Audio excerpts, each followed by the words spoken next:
दोस्तों, किसी भी कंट्री के इंडस्ट्रियल डेवलपमेंट यानी औद्योगिक विकास के लिए इंपॉर्टेंट होता है कच्चा माल, जिसको रॉ मटेरियल भी कहते हैं, जो हमें नेचर यानी प्रकृति से मिलता है मिनरल्स के रूप में यानी कि खनिजों के रूप में। ये मिनरल्स हमें चट्टानों के अंदर या जमीन के नीचे दबे हुए मिलते हैं, जिसको हम बहुत सी प्रोसेस से गुजारते हैं, प्रक्रियाओं से गुजारते हैं और फिर कच्चा माल बनाते हैं। कच्चा माल जैसे कि धातु, मेटल जिसको आप कहते हो, फिर उसका हम इंजीनियरिंग में इस्तेमाल करते हैं, चाहे वो हल्की इंजीनियरिंग हो या भारी इंजीनियरिंग हो, मतलब हल्का सामान बनाना हो या भारी सामान बनाना हो।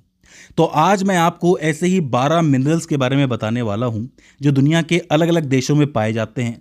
मैं आपको बताऊंगा कि हाल ही के आंकड़ों के हिसाब से ये मिनरल्स जो हैं सबसे ज़्यादा कौन से देशों के अंदर पाए गए हैं और उनका महत्व क्या है, मतलब उनको इंडस्ट्री में किस तरीके से इस्तेमाल किया जाता है। इस लिस्ट की शुरुआत हम गार्नेट खनिज के साथ, गार्नेट मिनरल के साथ कर सकते हैं। अगर इसके शीर्ष उत्पादक देश की बात की जाए, जो सबसे ऊपर जो प्रोड्यूसर रहा है, तो वो है ऑस्ट्रेलिया 2024-25 के अंदर।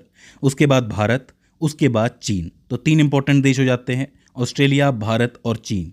अगर मैं आपको गार्नेट का इंपॉर्टेंस बताऊं तो ये बिल्कुल रेत के दाने जैसा दिखता है। ऐसा मान के चलिए कि रेत के दाने जैसा होता है ये, जो बहुत ज़्यादा कठोर होता है और इसका इस्तेमाल जो है मेनली सैंड पेपर यानी कि रेत का पेपर बनाने में किया जाता है। साथ ही पानी की धार से स्टील काटने वाली जो मशीनें होती हैं, जिसको वाटर जेट कटिंग कहते हैं, उन मशीनों को बनाने में भी इसका इस्तेमाल होता है। और साथ ही पानी को साफ़ करने वाले जो फिल्टर होते हैं, उनको बनाने में भी इसका इस्तेमाल होता है। अब आप सोच सकते हो कि इसकी कितनी बड़ी इंडस्ट्री है। एक तो जेट कटिंग यानी कि वाटर जेट कटिंग, दूसरा सैंड पेपर और तीसरा फिल्टर बनाने के अंदर। दूसरे नंबर पर आता है ग्रेफाइट। अब इसके बारे में बताने की ज़रूरत नहीं है, काफ़ी इंपॉर्टेंट मिनरल है। अगर 2024-25 के हिसाब से बात करोगे तो इसका प्रोडक्शन चीन ने सबसे ज़्यादा किया है। दूसरे नंबर पर ब्राज़ील रहा और तीसरे नंबर पर रहा मोजाम्बिक। अगर इसके महत्व की बात करें, इंपॉर्टेंस की बात करें, तो पेंसिल की जो नोक आपने देखी है वो ग्रेफाइट से बनती है। आज इसका सबसे बड़ा उपयोग देखोगे तो आपको बैटरी में देखने को मिलेगा, जैसे कि फ़ोन या फिर इलेक्ट्रिक कार की जो बैटरी होती है उसमें ग्रेफाइट का इस्तेमाल किया जाता है। ये एक चिकना पदार्थ होने के कारण मशीनों में ग्रीस की तरह भी काम आता है। तो आप समझ लो कि हर टाइप के मशीन के अंदर ग्रेफाइट का इस्तेमाल तो होता ही होता है। तीसरे नंबर पर आता है जिप्सम। जिप्सम के उत्पादन की बात करें तो 2024-25 के हिसाब से चीन इसमें सबसे आगे रहा। इसके बाद यूएसए, संयुक्त राज्य अमेरिका, तीसरे नंबर पर ईरान रहा। महत्व की बात करोगे जिप्सम के, तो ये एक तरीके का पत्थर होता है जिसे पीसकर प्लास्टर या फिर सीमेंट बनाया जाता है। आपके घर में जितनी भी दीवारें आप देखते हो, ड्राई वॉल और छत देखते हो, उन सब में इसका एक बड़ा हिस्सा लगा होता है। तो इसका मतलब हर टाइप की बिल्डिंग बनाने में जिप्सम का इस्तेमाल तो होता ही होता है। इसके बाद आता है मोलिब्डेनम। ये भी एक तरीके का खनिज है। अगर इसके शीर्ष उत्पादक देशों की बात करोगे तो 2024-25 के हिसाब से चीन इसमें सबसे आगे था, फिर संयुक्त राज्य अमेरिका, यूएसए जिसको आप कहते हो, और तीसरे नंबर पर चिली था।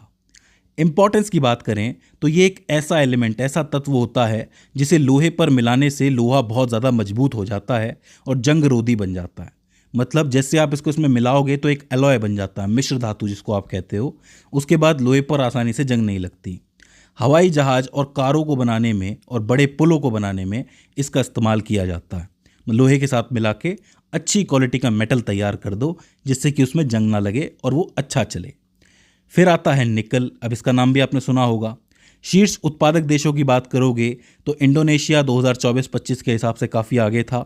दूसरे नंबर पर फिलीपींस और तीसरे नंबर पर रशिया। महत्व की बात करें निकल की, तो आपके घर में जो चम्मच, प्लेट और सिंक को जंग से बचाने वाली जो स्टेनलेस स्टील होती है, उसमें निकल का इस्तेमाल किया जाता है। साथ ही बहुत सी बैटरीज और सिक्के बनाने में भी निकल का इस्तेमाल किया जाता है, मिश्र धातु बना दी जाती है। इसके बाद आता है टंगस्टन। टंगस्टन की बात करें तो उत्पादक देशों में चीन सबसे आगे रहा है, फिर वियतनाम और तीसरे नंबर पर रूस। महत्व की बात करो तो यह धरती की सबसे कठोर धातु मानी जाती है टंगस्टन। इसका उपयोग आपको ड्रिल मशीन की नोक में देखने को मिलेगा। इसके अलावा फैक्ट्री में काटने वाले जो औजार होते हैं उसमें टंगस्टन का इस्तेमाल होता है। और जो पुराने टाइप के बल्ब बनते थे, ऐसे बल्ब, उनमें फिलामेंट बनाने के लिए टंगस्टन का इस्तेमाल किया जाता था। तो मतलब पुराने जितने भी बल्ब थे उसमें इस्तेमाल किसका होता था? टंगस्टन का। इसके बाद अगला मिनरल आता है जिरकोनियम। जिरकोनियम के उत्पादक देश की बात करें तो 2024-25 के हिसाब से ऑस्ट्रेलिया सबसे आगे था। इसके बाद दक्षिण अफ्रीका यानी साउथ अफ्रीका और तीसरे नंबर पर चीन। महत्व की बात करोगे ज़िरकॉनियम के, तो ये जो धातु है यानी ये जो मेटल है, ये परमाणु रिएक्टरों में इस्तेमाल किया जाता है। बहुत ही इंपॉर्टेंट है, जो एटॉमिक रिएक्टर होते हैं उसमें इस्तेमाल होता है इसका, क्योंकि ये धातु गर्मी भी झेल सकता है और जंग भी झेल सकता है। अगर इस पर जंग भी आसानी से नहीं लगती है और गर्मी भी अच्छी खासी झेल लेगा, पिघलेगा नहीं। इसके अलावा मिट्टी के जो बर्तन होते हैं और जो सिरेमिक होता है, सिरेमिक टाइल्स, उसको बनाने में भी ज़िरकॉनियम का इस्तेमाल होता है। तो एक वाइड यूज़ है, बहुत बड़ा यूज़ है, अच्छे खासे इंडस्ट्री में इसकी ज़रूरत पड़ती है। फिर आते हैं कोबाल्ट की तरफ। कोबाल्ट में शीर्ष उत्पादक की बात करोगे तो कांगो लोकतांत्रिक गणराज्य, जो कांगो डेमोक्रेटिक रिपब्लिक है, वो सबसे आगे रहा है। फिर दूसरे नंबर पर रूस और तीसरे नंबर पर ऑस्ट्रेलिया। अगर इसके इंपॉर्टेंस की बात करें तो आज जितनी भी ईवी गाड़ी आप देखते हो, इलेक्ट्रॉनिक गाड़ियां देखते हो, उनकी बैटरी में इसका सबसे अहम हिस्सा कोबाल्ट होता है। तो इसका मतलब ईवी जो कि एक बहुत बड़ी इंडस्ट्री है और आगे भी बहुत ज़्यादा फैलने वाली इंडस्ट्री है, उसमें कोबाल्ट का इंपॉर्टेंट यूज़ है। इसके अलावा कोबाल्ट जो है वो मजबूत चुंबक यानी मैग्नेट्स और विशेष टाइप के स्टील बनाने में काम आता है। बात करेंगे क्रोमियम के बारे में, तो शीर्ष उत्पादकों में साउथ अफ्रीका सबसे आगे था, दूसरे नंबर पर कजाकिस्तान और तीसरे नंबर पर भारत क्रोमियम के लिए। 2024-25 की बात कर रहा हूं। अगर इसके महत्व यानी इंपॉर्टेंस की बात करें तो स्टेनलेस स्टील को चमकदार और जंगरोधी बनाने के लिए क्रोमियम मिलाया जाता है। मतलब जितना भी स्टेनलेस स्टील आपको चमकता हुआ नजर आता है वो क्रोमियम की वजह से चमकता हुआ नजर आता है। साथ ही आप देखते हो उसमें जंग नहीं लगती है, वो भी क्रोमियम की वजह से नहीं लगती है। जो टेप होती है, बर्तन होते हैं और गाड़ियों का बाहरी हिस्सा होता है, उस पर जो चमक आपको नज़र आती है वो चमक क्रोमियम की वजह से ही नज़र आती है। सब में मिलाया जाता है। तो अब आप समझ सकते हो कि इंडस्ट्री में कितना यूज़ होता है क्रोमियम का। फिर बात करें एंटीमनी के बारे में, तो एंटीमनी के शीर्ष उत्पादक देशों में चीन सबसे आगे रहा है, दूसरे नंबर पर रूस और तीसरे नंबर पर ताजिकिस्तान। महत्व की बात करोगे तो एंटीमनी एक ऐसा मिनरल है, एक ऐसा खनिज है जो आग लगने से रोकता है। तो मतलब आग से अगर बचाना है तो इसमें आप एंटीमनी का इस्तेमाल कर सकते हो। आग बुझाने वाले जो केमिकल्स होते हैं, प्लास्टिक हो गया, कपड़ा हो गया, इस टाइप की चीज़ों में एंटीमनी का इस्तेमाल किया जाता है ताकि वो जल्दी आग ना पकड़े। तो ऐसे आपने कपड़े भी देखे होंगे, ऐसे प्लास्टिक भी देखे होंगे जो इजीली जलते नहीं हैं, तो वो एंटीमनी की वजह से नहीं जलते हैं।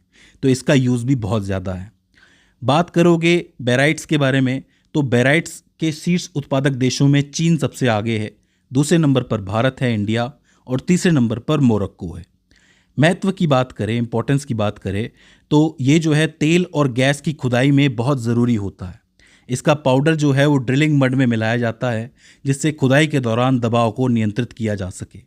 तो इसका मतलब जितनी भी ड्रिलिंग होती है गैस और तेल के लिए, उसमें इसका यूज़ किया जाता है बहुत ज़्यादा।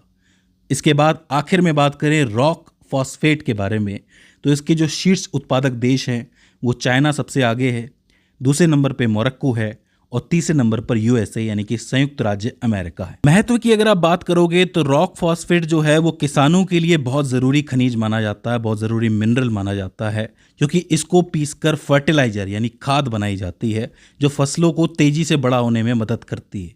आजकल आपको पता है कि फसलों को केमिकल से बढ़ाया जाता है, तो उसमें रॉक फॉस्फेट का एक बड़ा रोल माना जाता है। ठीक है, तो ये जो 12 मिनरल्स मैंने आपको बताए हैं, अब आप समझ सकते हो कि इंडस्ट्री के लिए कितने ज़्यादा ज़रूरी हैं, क्योंकि इनका यूज़ बहुत ज़्यादा वाइड है। तो इसीलिए इनको अलग से याद रखना। किसी भी टाइप के उद्योग में आपको इन मिनरल्स में से कोई मिनरल ज़रूर मिल जाएगा, हो सकता है एक से ज़्यादा ही देखने को मिल जाए। तो दोस्तों, मुझे उम्मीद है कि इस वीडियो से आपने कुछ ना कुछ नया ज़रूर सीखा होगा। अगर इसके बाद भी इसके अंदर आपको कोई क्वेरी आती है, कोई दिक्कत आती है, तो आप हमें कमेंट सेक्शन में बता सकते हैं। तो दोस्तों, आज की इस वीडियो के अंदर बस इतना ही। See you in the next one.